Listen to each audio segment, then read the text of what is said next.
Hello friends, and welcome back to my channel. If you're new here, my name is Dion, and today, as you can see by the title, we're going to be talking about Club Kids. We are continuing our Pride Month series highlighting queer artists and the queer community's impact on fashion in culture, and I am lucky enough to know some Club Kids. So this video is actually going to be really unique and special in the sense that I'm going to talk to you guys about Club Kids, the culture around it, and then at the end, we are actually going to do an interview with four or five Club Kids, and we're going to hear what they say about their culture and hear it from their actual mouths. It's one thing for me to go on Wikipedia and the internet and tell you guys about this culture, but it's so valuable to the queer community that I thought it would be better to actually hear it from the people who are in it. So I hope you guys will like this video. If you like fashion content in general, then definitely make sure to subscribe to this channel because I post videos every Thursday. You guys know that I like to dress up in the theme of what I'm talking about. This is sort of my like alien Bjork Club Kid style. I try to do like very 80s like Flock of Seagulls blush. I got my little elf ears on. I got blue lipstick, you know, doing my best. Be nice to me. You guys know I'm not that good at makeup. And without further ado, let's just get into the video. In the 70s, cities like New York and LA became safe havens for queer youth. Cultures like ballroom and later Club Kid began to gain in popularity. Often, many of these people were rejected or kicked out of bars, and their only choice was to create spaces for themselves, to be as kooky and freaky as possible. In an article with Interview, founding member of the Club Kid movement, Michael Alig, said, quote, "We were all going to become Warhol superstars and move into the factory. The funny thing was that everybody had the same idea. Not to dress up, but to make fun of people who dressed up. We changed our names like they did. We dressed up in outrageously crazy outfits in order to be a satire of them. Only we ended up becoming what we were satirizing." The Club Kids aesthetic emphasized outrageousness, fabulousness, and sex. Gender was fluid, and everything was DIY. Quote, "It was a statement of individuality and sexuality which ran the gamut, and it was a form of tapping into our inner fabulousness within themselves and bringing it out." The Club Kids began holding guerrilla-style outlaw parties where, fully costumed and ready to party, they would hijack locations like Burger King, Dunkin' Donuts, McDonald's, ATMs, the old Highline tracks, and the New York City subway, blasting music from a boombox and dancing until the police cleared them out. Many of these primary Club Kids lived together communally in large triplex apartments and at the Chelsea Hotel and Hotel 17. Another founding member, Walt Cassidy, aka Wallpaper, describes how difficult the 80s were. Quote, "The 80s were quite a brutal decade. There were conservative politics in the US and UK and the AIDS crisis. By the time we got to the 90s, there was a need for relief." Cassidy first arrived in New York City in 1991 at the age of 19. Quote, "It felt like walking through the gates of heaven. My mother and aunt were bartenders at gay bars. We had drag queens cooking Christmas dinner, so this wasn't anything new. But when you get to New York, the standards were so high. The doors opened and every possibility was open to me." In 1988, writer Michael Musto wrote about the Club Kids, quote, "cult of crazy fashion and petulance. They are terminally superficial and have dubious aesthetic values and are master manipulators, exploiters, and thank God, partiers." The group dissipated in the mid-1990s after Mayor Rudy Giuliani's, quote, "quality of life crackdown on Manhattan's nightclub." According to former Club Kid Wallpaper, quote, "The nightclub for me was like a laboratory.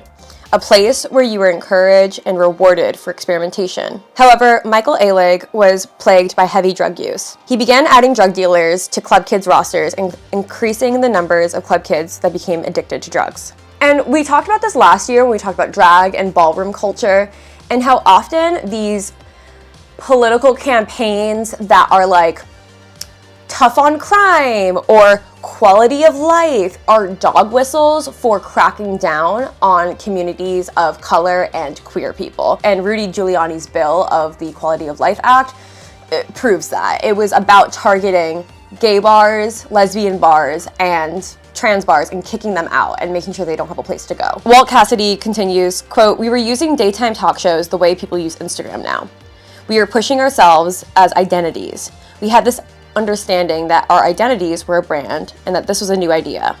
The Club Kids embodied the ethos of the 90s, embracing the spirit of deconstruction in their creative process. It was about ripping things apart and putting them back together and letting all the scars show. That was a metaphor for the 90s. The fashion, the music, the style, even the drug use, says Cassidy. The Club Kids reinvented the do-it-yourself spirit of punk rock and incorporated sci-fi and the circus to create a new and exciting scene, founding member Ernie Glam says. With the rise of Lady Gaga and Club Kid RuPaul's transition onto mainstream media, the fashion, art, and music world is revisiting the highs of the Club Kid scene. A new generation continue to seize the night with creative force, dressed to the nines with their clown makeup and platform shoes. So now we have a little history of Club Kids and sort of how it was built out of necessity, that these queer youth didn't have bars and clubs to go to, so they created their own with their guerrilla sort style clubs and gatherings, which is often what many minorities have to do. They're not allowed in certain spaces, so they have to create it for themselves. And then of course, when we get into the 80s and 90s, we see artists like Andy Warhol, Twisted Sister, Motley Crue, all of these 80s rock stars and other artists of the time mimicking Club Kids, mimicking their style, mimicking the flamboyance and the outrageousness of the makeup. I think even like shock rock, Alice Cooper, Ozzy Osbourne, honestly is kind of the straight brother of Club Kids. You know, the purpose of to shock, to awe, to be grotesque, and just to express yourself in general. So now we are going to get into the interview portion.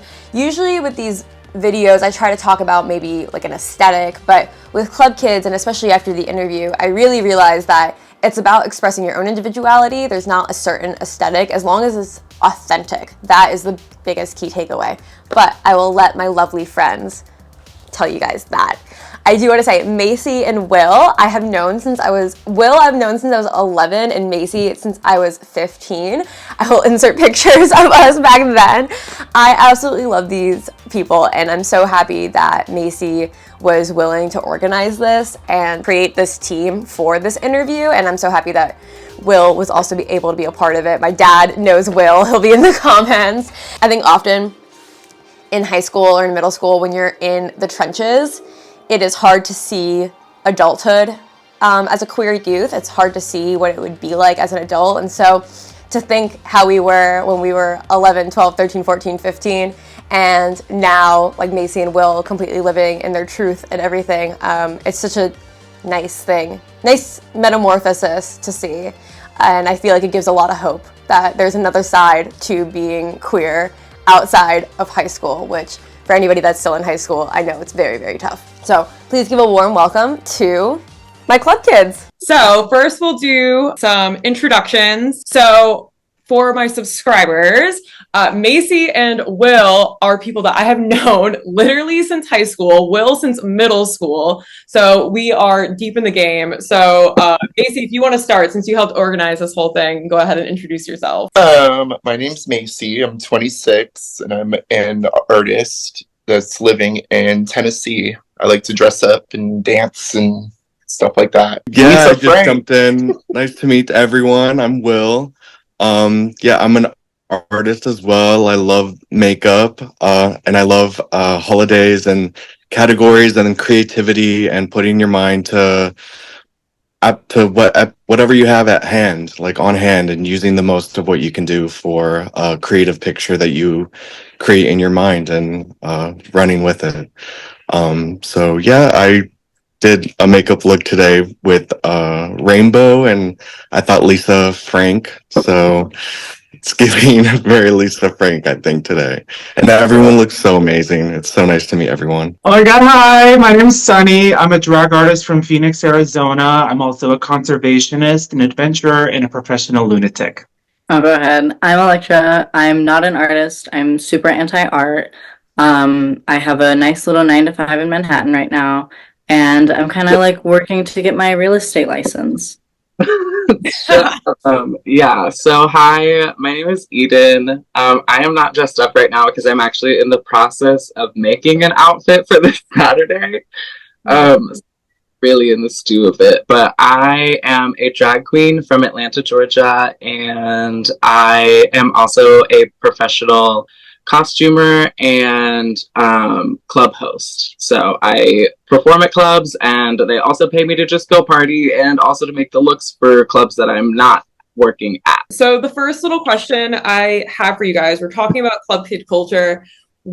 How would you describe it to someone, to think of the straightest person? My dad is always in my comments. He watches all my videos and he's always in the comments. So you're talking to a white man on the brink of his 70s. How would you describe this culture? It's a nightmare. The worst thing that's ever happened to me.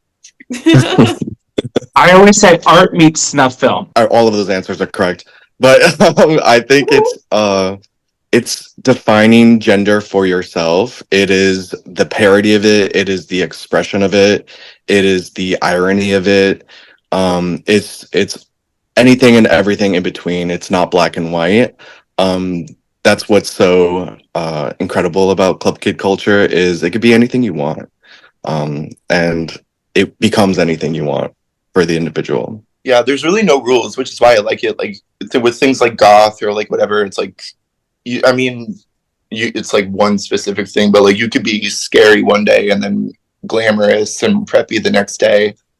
Like there's no set like colors or patterns, really. It's just whatever the fuck you want to do, and that's why I like it a lot. Yeah, and I mean, like with things like RuPaul's Drag Race becoming really, really mainstream, just like anything, when it becomes mainstream, it becomes really watered down and palatable towards, middle America and a wider audience. And what this represents is unapologetically queer, unambiguously insane, and that's why it's so valuable and important to our culture. Even within like the community, like there's a lot of judgment, and if you don't look within this certain way, like glamorous, snatched, it's like people kind of dismiss you as like this like lost cause nutcase, and it's a shame because you miss out on a lot of really creative people. And I think that's one of the reasons we spoke about this prior, when we were waiting on everyone, why I wanted to talk about the club kid culture in general, because it's been such a backbone of the queer community for so long, but I also feel like it's the one that is most rejected inside of our own community. And Yeah, that is what's interesting, is that drag in general is about bending gender and doing all of this. But then if it's not with a breastplate, or if it's not in one certain way, if it's, or at RuPaul's drag level, if it's not like $40,000 drag, then it's not valid. And it's like, no, Vanjie drag and bootleg drag is the real thing. And I love that we have people from all over, like Atlanta and Tennessee, because that is another thing that I feel like Southern queer culture also gets very much. It really is shit on, because especially for a Drag Race, like there are very, very, very few queens from Atlanta that have ever been on Drag Race. Like if you look at the ratio of like Chicago, LA, New York, and other major cities, there's been like maybe 5 Atlanta girls in the entire franchise, and one of them won and then said, fuck all of you. But that's cheaper. That's cheaper another time. But I think to expand on kind of what everyone said, every time I'm asked that question, it is always literally by the weirdest, straightest man in like just like little 5 points, like the grungy bars. They have no idea what I'm doing. They don't know what I look like. They just think I'm a freak. And I kind of go with that. But I think I put a lot of emphasis when trying to explain to straight people the importance of the history of it. So I really go into not depth, but like a kind of a quick overview of club kids are the people that were kicked out in like the 70s, 80s, 90s because it was so bad for us then that they had nothing but queer clubs to turn to. They had nowhere else to go but the streets and the club, because you can't be seen in the daytime because you're a streetwalker, and you can't be seen anywhere but queer areas. So it kind of became a way for them to express themselves. And I think it is really, really, really the parody of truly anything. Like it goes so far beyond gender. It's like someone using the toilet holding a bird. Like it can be so far that it is almost indescribable. And I think that's the beauty of it, is you can be a brick wall, you can be a brick all with like a letter shoved in there. You can be literally actually anything you want. And I think that is the beauty and the value of it, is finding inspiration in really, really intricate and mundane things. And it doesn't have to mean anything either. It could just be. Building off of what everybody just said, what initially brought you to the culture? What initially got you interested, maybe around like what age, or just in general, how did you find your sort of family in this? I was on YouTube one morning and I found like watching like those 90s talk shows, and one of them said NYC Club Kids, and the thumbnail was like, you know, this like really insane makeup, and I was like, what is this? And that was back in like 2020, and I was like, this is really cool, but I didn't have the confidence to go out dressed like that back then. Just as life went on, I just was like, okay, life is short. Some like really messed up stuff happened, and I'm like, okay, like it's now or never. And I was almost about to like turn back. Like the first time I went out dressed like that, like almost did not make it there. But I don't know. It was like a gut instinct, sort of. I can't really explain it, but it was like the world just needs something more. I don't know. Like I went from being like super miserable and like wearing sweatpants and a hoodie every day to saying like, oh, I could wear polka dots or put some weird shit in my hair or wear a wig, you know? I saw the same videos back when I was like a teenager and being like, I'm alt, but I don't know what kind of alt. And I loved it and fell in love with the culture and fell in love with, you know, just the way they express themselves, not only with their clothing, but, you know, just in the interviews. It was a lot more than like, this is a rebellion, now I wear all black. It was just like, we are who we are. And I think as I got older and I like went to college and stuff, I like sort of put self-expression on the back burner. And then I think I kind of thought that if I could blend in enough with normie culture, and like if I could just fake it till I made it, that like somehow it would afford me a life that was better, that was worth like sacrificing my self-expression. And then after years of like being in college and wearing the sweatpants and being miserable and putting on my leggings, I finally was like, there's no virtue in suffering. My life's not getting better. You know, like all of a sudden my financial problems aren't going away. Like my life still is my life. Like we still live in the world we live in. And so, sort of like Macy said, it's now or never. You know, what else is there to do but, you know, be yourself? Because at the end of the day, it doesn't really change anything. You know what I mean? My life's not better or worse other than, you know, my own personal happiness. Just building off that, Electra, I love what you said. Yeah, like Club Kid is for the daytime as well. Like I remember on YouTube being on my phone, and like what introduced me to it was, do y'all remember DWV, like Detox, Willem, and Vicky Vox, and like they're filming things on the street, like making whole ass music videos and productions, and that was some of my earliest introductions into drag. And it didn't just have to be like in the nightlife or whatever. It could be your full day, like it could be your full life of expression and just, you know, creating. And I love what you said about that. It's like that is your life, and it's not stopping. You don't stop yourself just by, you know, fitting into the normies or whatever. You can be fabulous all the time. I had kind of like glazed over the term in passing, but I'm like generally not like a very I don't pay attention very well. So I kind of like, I knew it was like a phrase that was thrown around through queer culture, but I didn't actually like hear it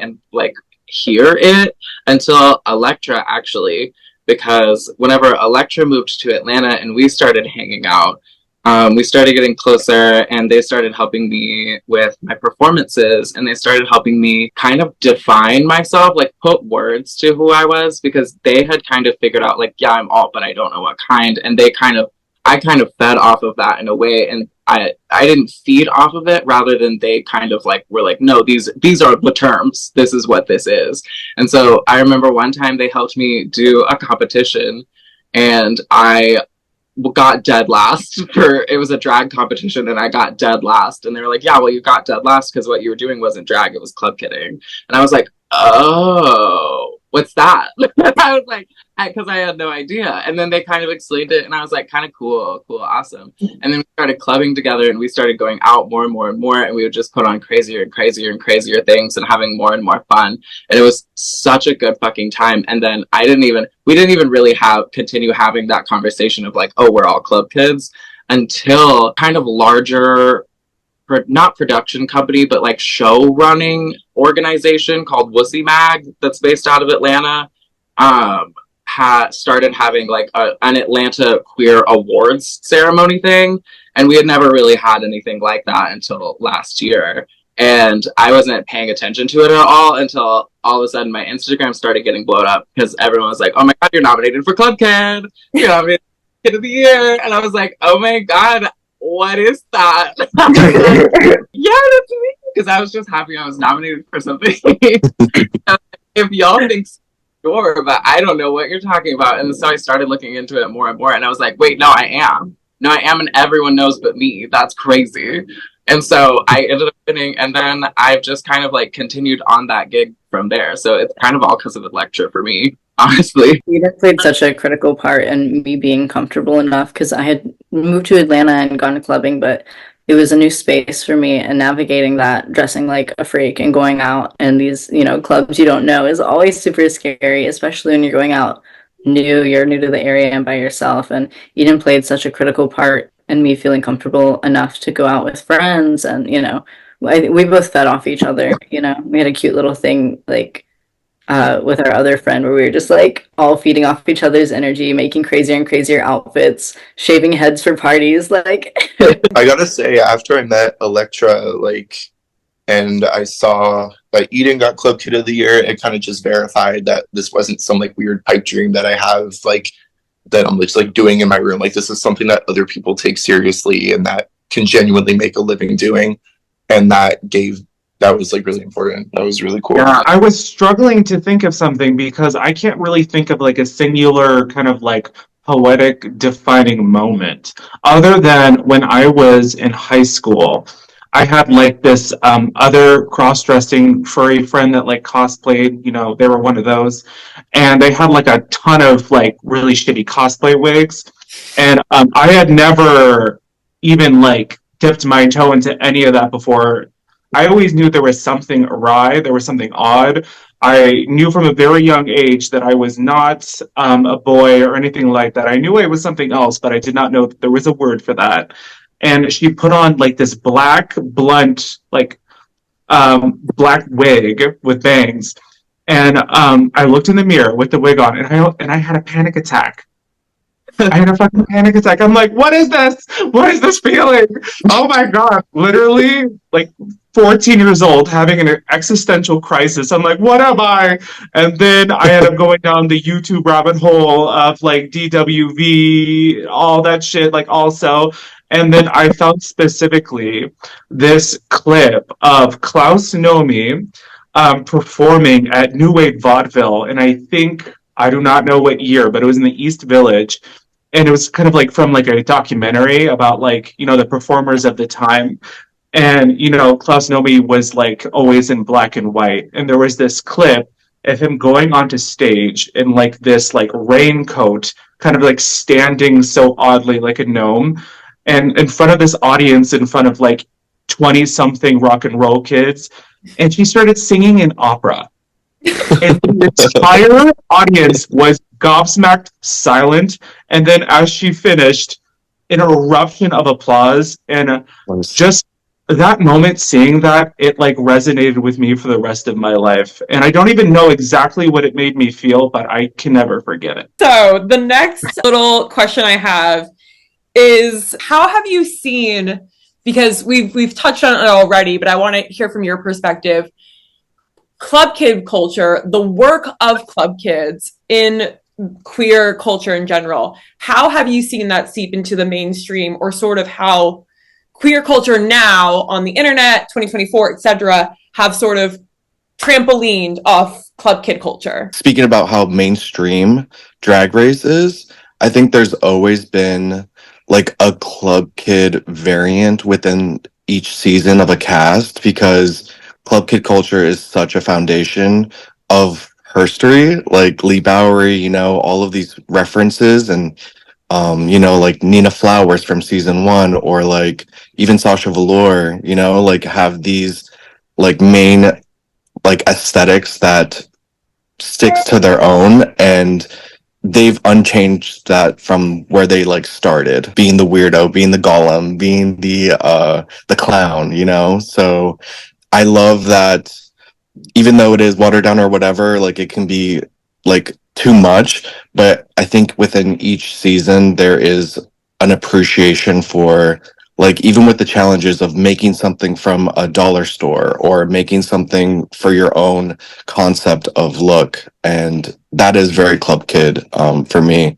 And they reference it with, you know, Paris is Burning, and the, you know, the whole history of it within Drag Race. But then thankfully we have other shows like, you know, Dragula and you know, all these YouTube competition shows who are like gathering, you know, local drag artists, which is really where the Club Kid scene really thrives, is the community, you know, of the locations. That's the whole thing about it, is like it's not supposed to be like mainstream in a way, but in like at the same time they kind of embraced it, and like you could see it through like Lady Gaga, definitely. Yeah.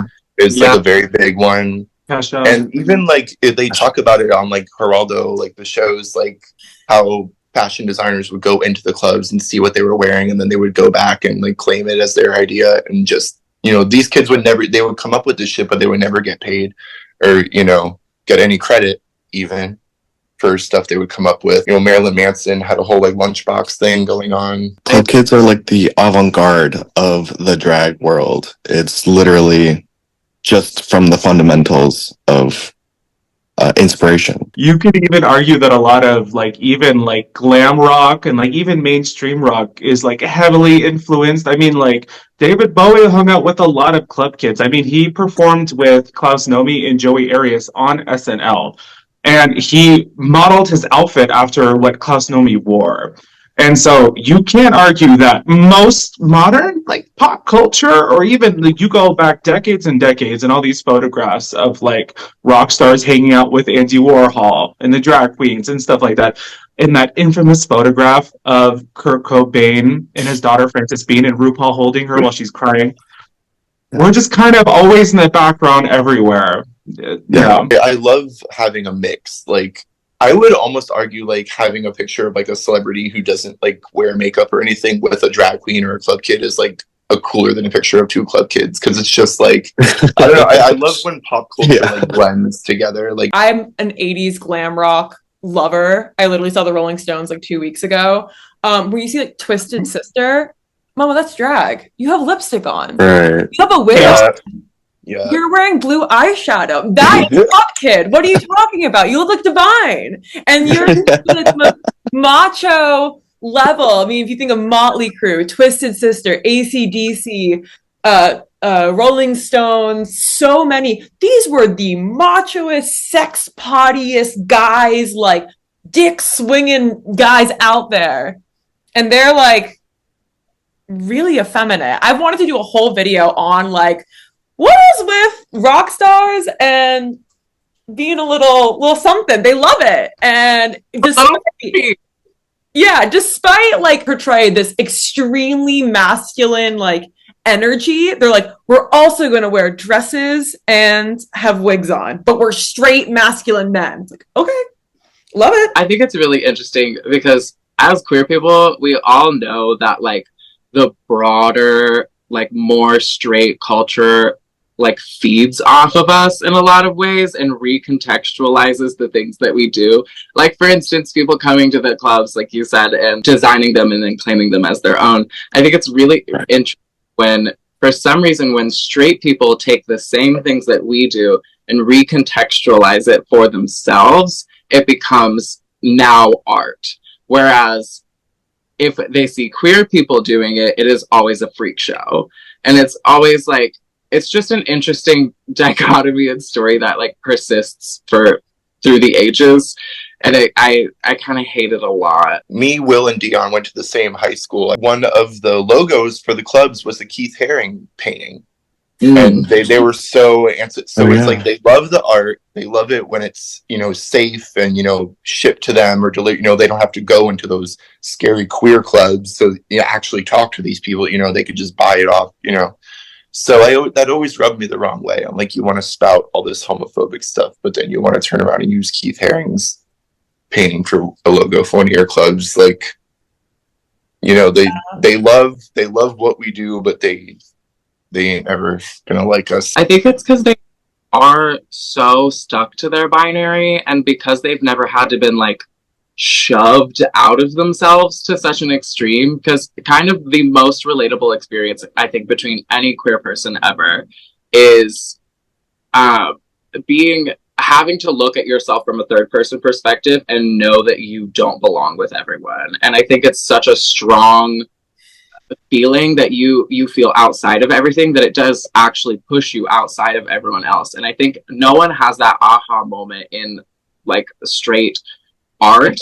And I think because they've never allowed themselves to think outside of themselves, they've never like found inspiration in a brick wall, and they've never thought of anything close, because they can't. They are so set in their one way of life that they can't experience all of the beauty, and they don't even know what to think of it. And so I think it is a reaction to being anti, quote, not actually like physically anti, but, you know, against everything that they know to be what real life, you know, and acceptable, normal. And I think that's kind of where it scares them a lot, is because they don't understand it when it's for some reason through a queer lens. And to go off of that, at the end of the day, no matter what they spout, the nonsense that they say, they can demonize us, sensationalize us, however much they want, but I feel bad for them. You can have so much fun. You could have so much fun by putting on a pair of heels and just some fucking glitter on your face. You can have so much fun, but you're suffocating yourself. It's the more you think about straight people, they are a casserole of utter foolishness. It's like the Wizard of Oz. It's just turn on the Technicolor and like, Yeah. you know, experience the full spectrum. Quick interjection. When we're saying straight people, like Will, Macy, and I went to Catholic school. We're talking about like a very specific type. We're not saying all people who are heterosexual are boring and don't know anything about art or makeup and don't know anything about glamour and hate queer people. This is straight person, capital S, capital P, like trademark. You know, this is a specific type of like narrow-minded homophobia and queerphobia. I think what's so beautiful about it is because if you are like a straight person or someone who just doesn't know yet, and you're like, well, I need to experiment and I need to try things on and I need to, you know, just like express myself. With any other like subculture, like goth or whatever, you have these rules that you have to follow, and that's intimidating. I'm sorry. If you asked me to put on like a heavy goth full beat, I can't do it. And I can't imagine being straight and trying to do that. Are you kidding me? So being able to step into club kid culture and be able to go out and say, I don't know how to put makeup on and I'm going to look like shit and everyone's going to love it. And like, you're accepted and embraced for that. And there's no rules. There's no, well, that doesn't look quite good. That's not right. Like, there's no wrong way to do it. There is like stylistically, you either have it or you don't in terms of like authenticity. And that's something me and Macy were talking about the other day, is like as it seeps into mainstream culture, because I think we're coming out of sort of a phase of opium style. Everyone's wearing all black everywhere, especially I'm in New York right now and everyone wears all black all the time. We're seeing that like phase out, and that's going to come, you know, back around in club kid culture. I'm sure we'll see more and more, right? But through that, I think we'll just see who's authentic and who's not. And that's the only like hierarchy there is in any sort of sense of club kid culture. It's your authenticity, not how well you can put your makeup on, not how well you matched your outfit that day, not the obscure reference that your outfit is. Like, it is just how authentic you are. And people will see it, and you either have it or you don't. But there is, other than being authentic, no wrong way to do it. And that's just such a beautiful thing to like allow straight people to step into. And even though it's this, I think probably the scariest like subculture to step into, it's still like the most freeing and the most like, I don't know, easiest to experiment in, I would say. When we were talking about like Andy Warhol and these rock stars and Studio 54 and everything, there was a moment where it was like, we can all just be freaks and come in on horses, and where like there was a moment of time where straight men were wearing sequins and deep V's, and like everyone was coming together, and then yeah, something happened. I don't know. Yeah. The cocaine got worse. I think something happened to the cocaine. Reagan happened. Also, like social media, like people don't want to be filmed. It's like, you know, if you went out like dressed as like whatever, like you wouldn't have to worry about someone, you know, seeing it on Reddit or whatever bullshit, but now you do. Yeah, the constant surveillance of just like, why can't we just let people live? Like, Or like me and Eden went to Cirque du Soleil, and we were just there looking fab, and intermission, people were coming up being like, let's take photos with you. We want to take photos with you. We're not part of the show. We don't know these people. You know, if, you know, like that didn't used to be a thing. So if you're going out and you're looking fabulous or crazy, like people are going to take photos of you or take photos with you. And that's a huge risk if you're like a straight person, you know? People get fired over it. Especially if you live in the South, you know, it's like a place hiring someone like me to work like front desk, like, or cash register. That's like at this point in time, unfortunately, that's like their business taking a political stance. And there are a lot of people in Clarksville that'll be like, well, I'm not going to support you because you employ these types of people, which is very sad. we've touched on it a little bit. In your words again, what does a subculture mean to you? I know it's obvious art doesn't have to have value. We love art. Art is amazing. But also, what value does specifically club kid culture, in your words, does it bring to life, to queer culture? What, like, we've touched on it a little bit with self-expression, but why is this mode of art and self-expression and specific subculture so valuable and so important to like well-being, I guess? I often say, whenever I have all of this bullshit on me, I am so relaxed and calm. You know, people talk about like putting it all on and they feel like confident, they feel 15 feet tall, and that like they just want to scream and make a bunch of noise. I feel so zen and relaxed and centered because for me, putting all of this on, more than anything, bottom line, is an act of self-love. This is how I feel on the inside. This is what I kind of want to look like every single day if it wasn't dangerous to do so. But it's just an actualization of everything that I am. My only real interest in life is just to be what I am. And the fact that there's really the worst thing you could possibly do as far as a club kid and getting into the style or the aesthetic, the worst thing that you could possibly do is just to be boring. Yeah. No, I totally agree. Like, it's club culture is for the self.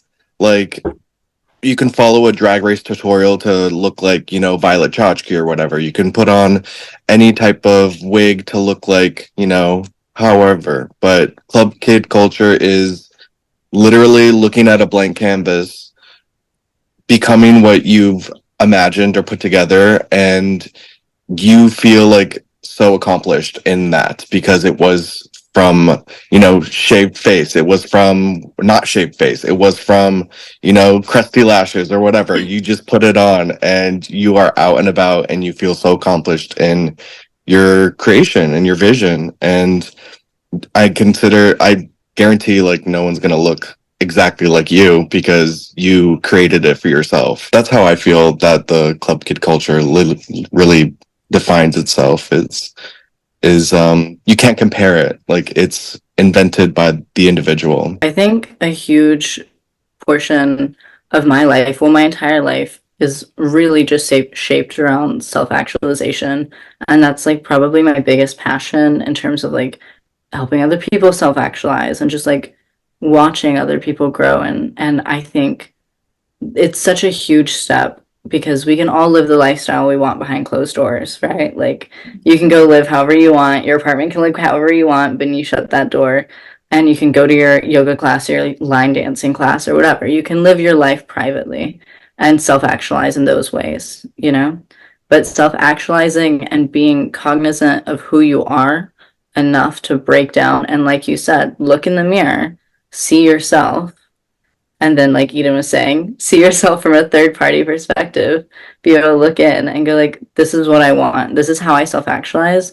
I know I'm going to be perceived X, Y, and Z, but I will still self-actualize enough to look how I want to look, because it brings in, for me, I'm not myself unless I'm dressed up, you know? I don't feel like myself. People aren't seeing me as me, I wouldn't think, you know?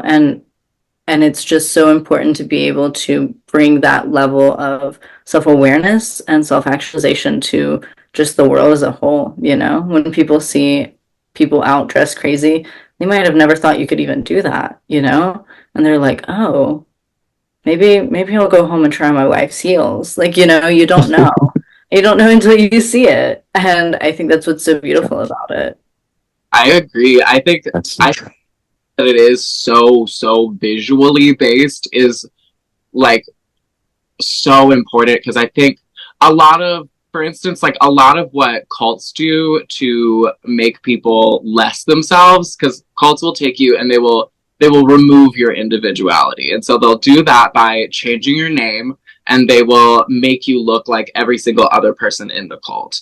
And I think if we compare that to like in the 80s with business culture, where everyone wore the same suit, everyone wore the same tie, it was so odd for you to wear just a t-shirt even, that I think it wouldn't be that much of a stretch to compare the two as far as like American corporate culture and queer culture versus like just American like housewife and husband culture. I think that they are so monotonous that having a visualization of, oh my God, there's something so different out there, provides a perspective for people who may not have ever even considered that as an option.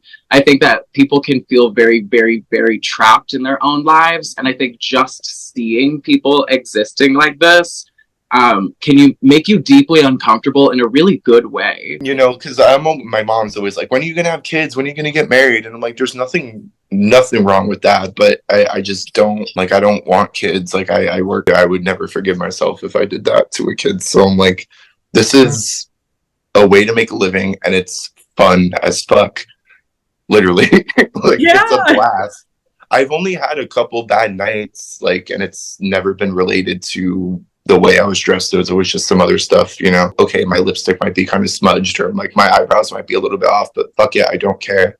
Like I just want to dance, and that's what it is to me. We're gonna wrap up a little bit. For the last couple questions, who are some club kids? We gotta pay respect to the elders, or the queer elders. So who are some people who have inspired your look, or who are just aspirational to you guys? I know you've mentioned some already. Klaus Nomi, Lee Bowery, Nina Flowers, Foster Velour, Lady Bunny, Jane St. James. Amanda Lepore.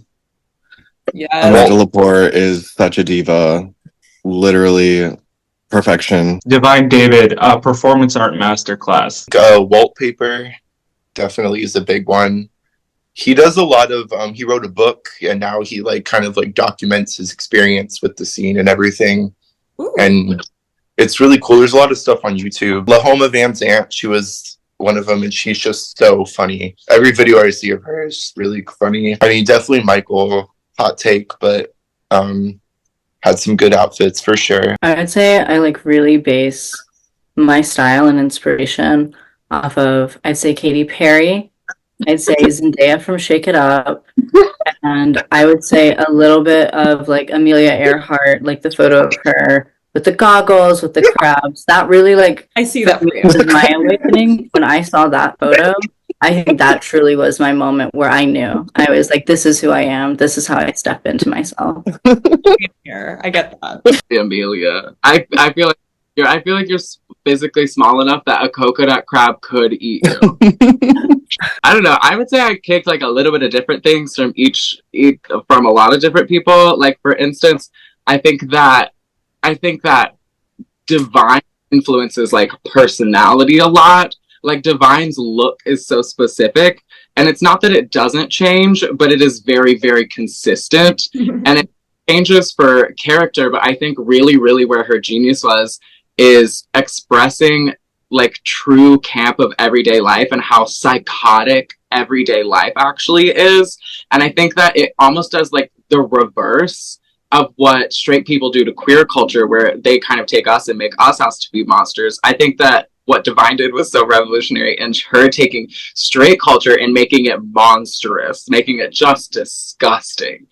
And that's sick. I also think that as historically club kids being alongside like ballroom culture, for instance, and those kind of like independently developing alongside each other and adjacent to each other, especially work, I think that there's a lot of club kid influence that comes very specifically from Black culture, because they also have quite a lot of media pulling from that culture as well. And so it's just kind of this shared like artistic explosion that is just skimmed off the top from, for instance, like with categories like Bizarre and like Walking Bizarre and things like that are just gorgeous and beautiful.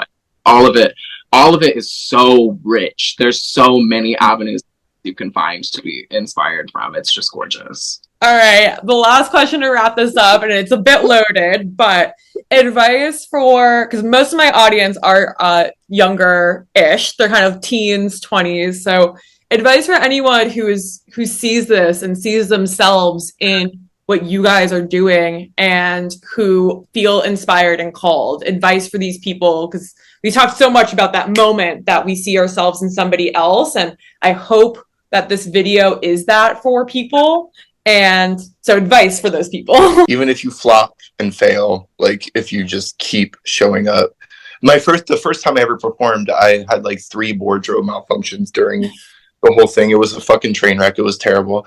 And I was backstage after like having like, I was like, oh God, like, and this queen came up to me and she was like, girl, just take the note and go. Just wear something else the next time and just show up and do it better. Like, it's not, like, you're acting like you burned down the bar. Like, your nipples slipped like 3 times. Like, it's really not that deep.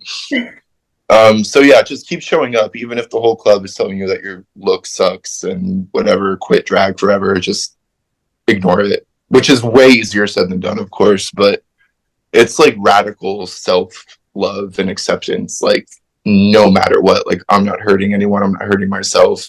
I'm not going to quit my whole shit just because that girl over there doesn't like the way I do my eyebrows. Like, you know. I think if anything, just like in everything, lean in. Like, if you think you look bad, make it worse. You know. Find that eyebrow that you hate and accentuate that part that you hate. I think it is an underrated resource to exaggerate your insecurities, because I think once you take them farther, it like kind of releases you, because then you take it off and you're like, oh, my eyebrow's fine. Actually, it's so fine. Like, it doesn't matter that much. And so I think with anything, no matter what you're trying to accomplish, no matter what the concept is, go hard, lean in, and don't be so afraid of it that you pull back. In terms of being inspired by like makeup looks and just finding that voice or finding your creative like a style or whatever, I would say my advice would be like heal your inner child and like do what you loved as a kid. And like if you are a nerd and you like Yu-Gi-Oh and you like Pokemon cards, become a Pokemon card, become a Yu-Gi-Oh card, like, or you know, become the pencil pouch you were obsessed with in 2nd grade. Like, do whatever it is you loved and found joy in your imagination as a child, like even with Barbies or whatever toys you had played with.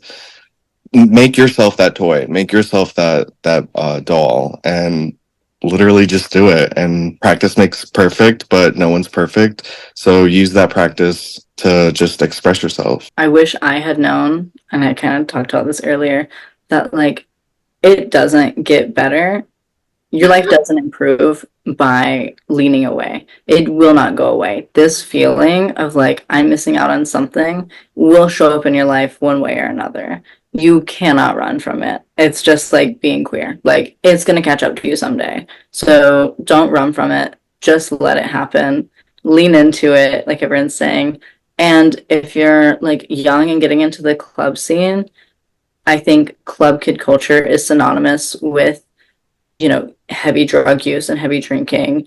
And that's, you know, do whatever, right? Like everyone's going to do what they're going to do. But I would say you don't need to be doing drugs to be creative. And I have seen so many amazing artists not only die, but just lose the ability to create because they've done so many drugs. So your creativity and your ability to be part of the scene and part of the culture will never hinge on your ability to keep up with drinking and to be doing drugs. So be aware, be mindful, be safe, be smart, but above all else, don't do things that just because you think it'll get you in, right? You're not going to be in the group because you did a bump. That doesn't mean anything. You're not going to all of a sudden have a great creative vision because you did a line. That's not what it's about. And you have to, the culture is so much more than that. And you have to define that for yourself. But don't fall into the trap of thinking that like you have to keep up with what other people are doing just because it's a party scene or a club scene. I would just say don't overthink it. And that's easier said than done, of course, but the best thing in literally anything in life that you could possibly add to the world is just by being you, because you are the only one that can do you, which is very chicken noodle soup for the soul or this or that. But really, genuinely, when people are in creative spaces, they want to differentiate themselves from others so bad. And they want everyone to know, well, I'm not like everyone else, even if what you are presenting forward may be like everyone else, because you're afraid of judgment. You're afraid people aren't going to understand what you're doing. You're afraid that they're going to look down on you. But if you are confident in what you are, and you know what you are, and you know what you are doing, and you have that sense of self before anything, a strong sense of self. What am I doing? What do I want from this? Why do you want to do this? Ask yourself that. For a lot of us, it's a coping mechanism. For a lot of us, it's just getting out the neuroses of our brain and putting it on our face. Why are you doing it? And lean into it. Lean into it. If this is therapy for you, then fucking do it, bitch. Don't overthink it. Don't overthink it, bitch. I love that kind of energy that you can't bottle up, you can't suppress. It'll never go away. Oh, thank you all just so much for being here. I appreciate it so much. Anything that anybody wants to plug before we head out? I do. I'm about to do a performance next week that is, we're talking about art for art's sake and extremism. A whole bunch of gore, a whole bunch of sex, a whole bunch of violence, and it's going to be live.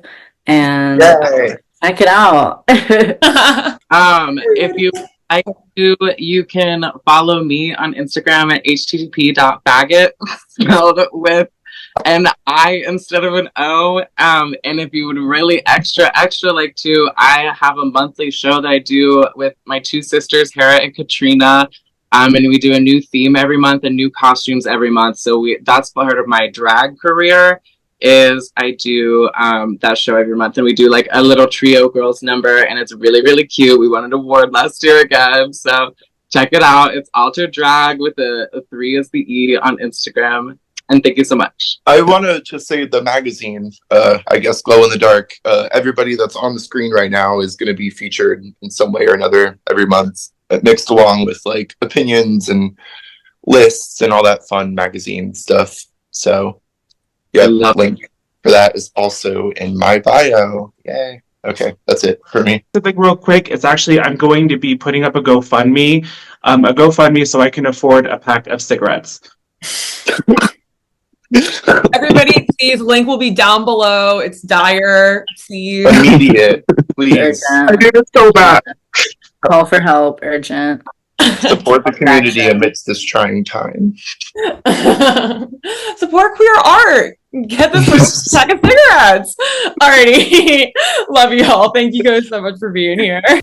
Alrighty, thank you guys for watching that. I know it was long, but I hope you got a lot out of that interview. I feel like it was such a valuable conversation.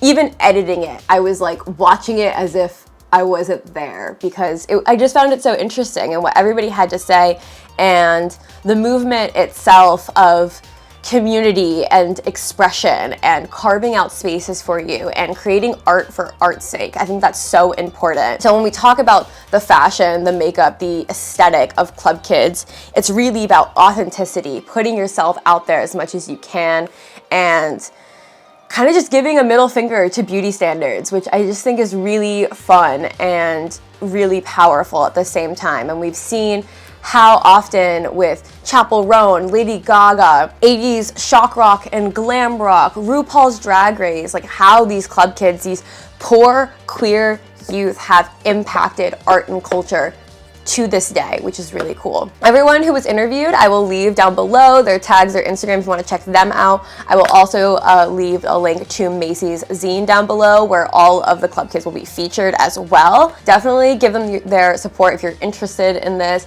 And I hope that if you're a queer youth watching this and you felt like maybe you didn't have a place to belong, maybe you were alt but you didn't know what kinds, maybe you like drag and makeup but you're not the kind of RuPaul's Drag Race side of things, that this also gives you a space to learn and express yourself and feel safe. I also want to just re-emphasize what Elektra said.